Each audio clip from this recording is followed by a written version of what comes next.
So I think but we need to also modify our final year design projects. We are giving projects like the production of urea or the production of calcium ammonium nitrate, etc., to the final year students, which is also good. But now the industry is moving towards optimization. We have the simulation equipment, we have very costly simulation software, but we need to utilize them. And in that regard also, I would like engineer Mohammed Qaim Abbas to tell us how in FFC the simulation software they are improving the ongoing processes. That will also be helpful for the students because we teach the students chemical process design and simulation in the 8th semester, and we have the rights of CAMCAD and Aspen Plus. So, Engineer Kaim, would you like to share a few words on how the simulation software is helping the processes in FFC? Okay, thank you, Saad, for the question.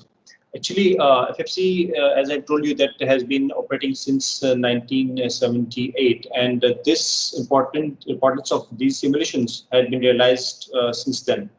And this was the reason that FFC went with agreement with our licensor, Halden Topso, that we opted for their technical expertise in the simulation system, and their customized software for their own, you can say, use, GIPS, was acquired. Uh, you can imagine that since then, FFC has been using this simulation software that was customized software by the patent licensor, GIPS, for a simulation of heat exchangers, its performance, catalyst monitoring, and that software has been used since then by the company, and that has paved a lot of, you can say, improved our monitoring, plant monitoring, exchanges performance monitoring, and catalyst life monitoring. And our turnarounds and our, you can say, turnaround jobs, our catalyst replacement programs, our catalyst replacement costs are being optimized based on those, you can say, findings.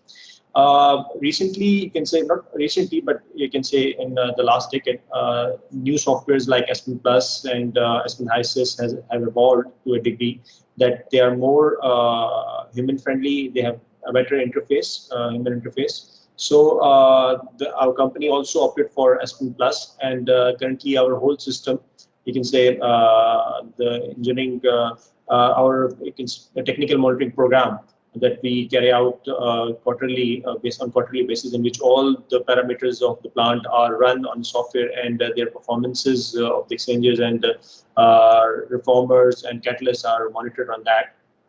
So Aspen Plus is no doubt helping us a lot in that regard as well.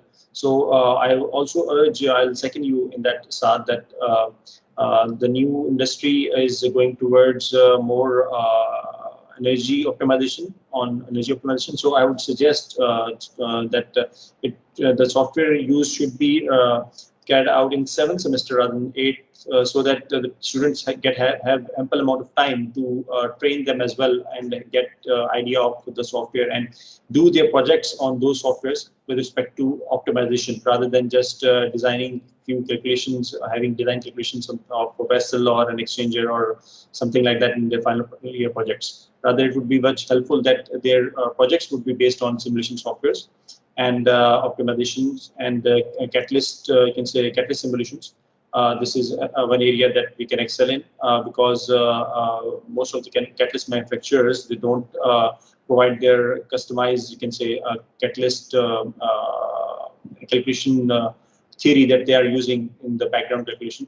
So we have to reiterate, you can say, with iterations, we have to calculate the lives of the catalyst, remaining life of catalyst, and things like that. So I think that students in the final year are good till 6th semester, so that they can opt for software simulations in the 7th semesters from then onwards. So I would suggest that more other than Aspen Plus, I would say softwares like InstruCAD that is used for valve sizing, pressure PSV sizing, as well as flow surface sizing. Such softwares and tools are also being used in the industry, and we are also using that software as well. Which no, I had feeling that normally valve sizing and PSV sizing, these calculations are not included in the courses or not emphasized by the universities. Most of the graduates that we entertain here have no idea how the valves are sized, how the CV is calculated, or what are the different parameters that can address the size of the valve, the performance of the valve in that regard. Also, the floor sizing different. We also had to used to have carried out the experiments in the labs.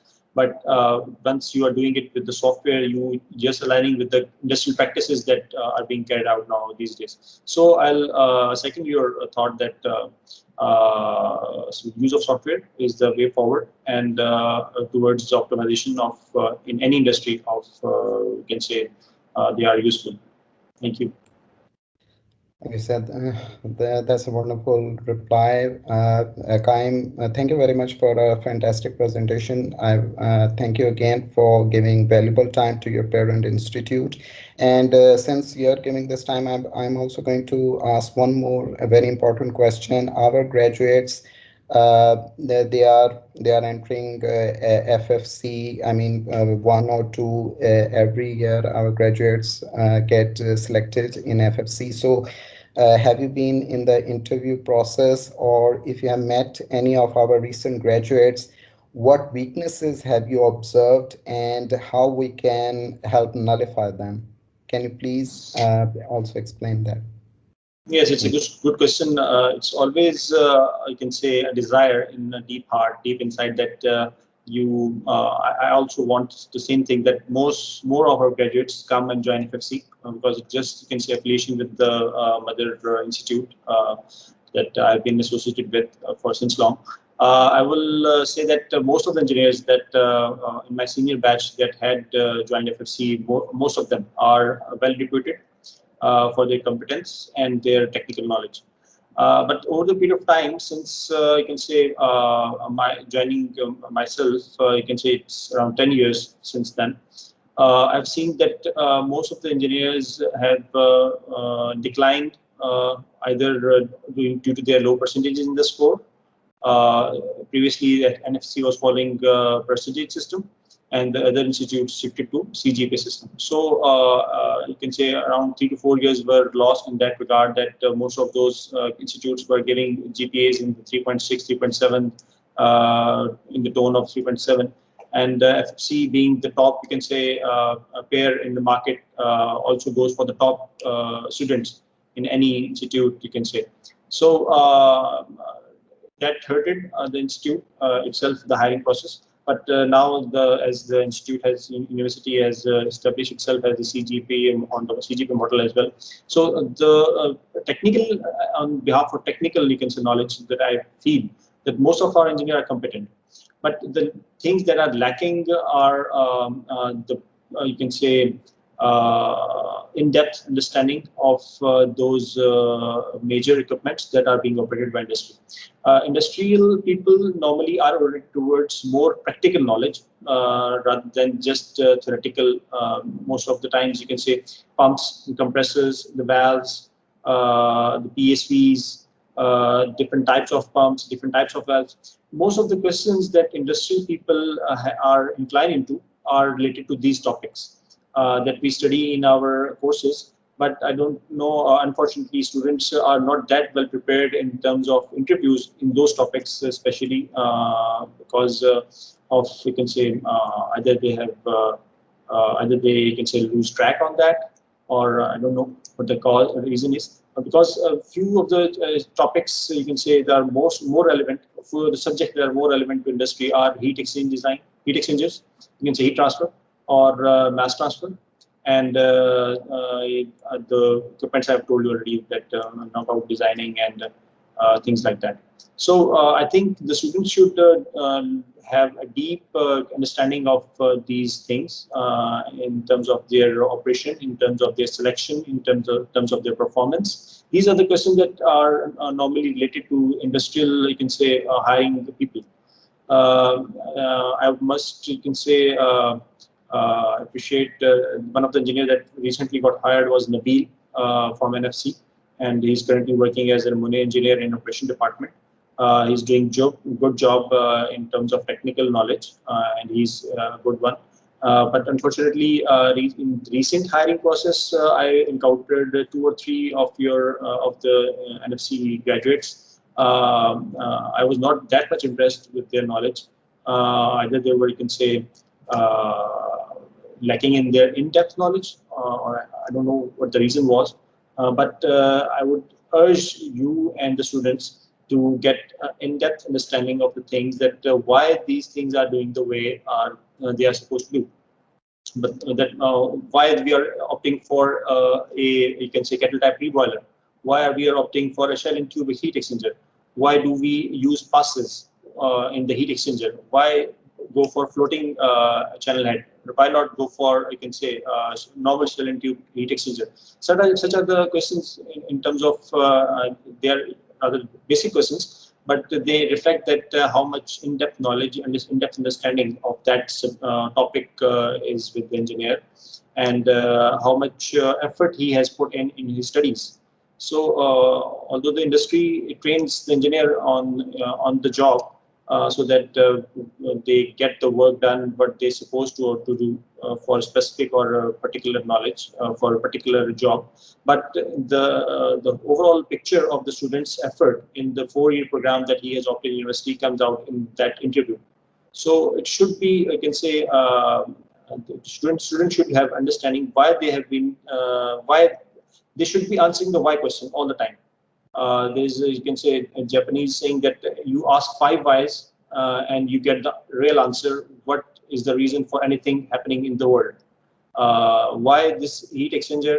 Why the shell and tube design? Then another why, then another why, then another why, and the last fifth why would get you to the root cause. So I think the students should understand this why attitude, and they should question each and every thing they study. That why is this happening this way? So that would increase their in-depth understanding. I think the why thing. It's the most important thing I think that the students should look into in their studies. Okay. Yes, thank you very much. Valuable words from a person who has been there and done that. So I wish you more success in the future as well. And I also would like to thank you on behalf of the head of chemical department, engineer Dr. Sadiq Hussain. Unfortunately, he could not be here because he is attending another meeting of Pakistan Engineering Council. Otherwise, he would have been here and would have thanked you himself. So a big thank you from the head of department for giving your precious time again, and we hope that such sessions will continue in the future with you as well. Thank No you. problem. I'm looking forward to it. I feel gratitude. I'm feeling humbled. It was a long-standing desire in my heart to have such a session with the students in my parent institute. I've always wished it, and my all the good wishes are with the students and the faculty. Especially, I should thank Mr. Sadik as well for providing me this opportunity. Okay, so Hamza, you can conclude the session. Yes, sir, of course. So thank you so much, sir. Qaim Abbas. Like it was a really piece of information they just gave us. And I'm sure that students, all the students who are attending the meeting will take knowledge better. And thank you, Sir Saad, sir, for being a good convener, for arranging this meeting. It was really helpful. And Ma'am Lareba, Bid, Sir Rabit Ahmed, like, and all the society members who were able to conduct this event possible. Like in this time of the Corona time, like we are not able to conduct the physical events. So in the future, like we will try our best to conduct these online sessions for the better of our students. recommended this is it. Now all the participants will have their certificates. Well, now I thank you once again. Like it was really helpful. So thank you so much, sir. Allah Hafiz. Thank you. Thank you. Have a good day.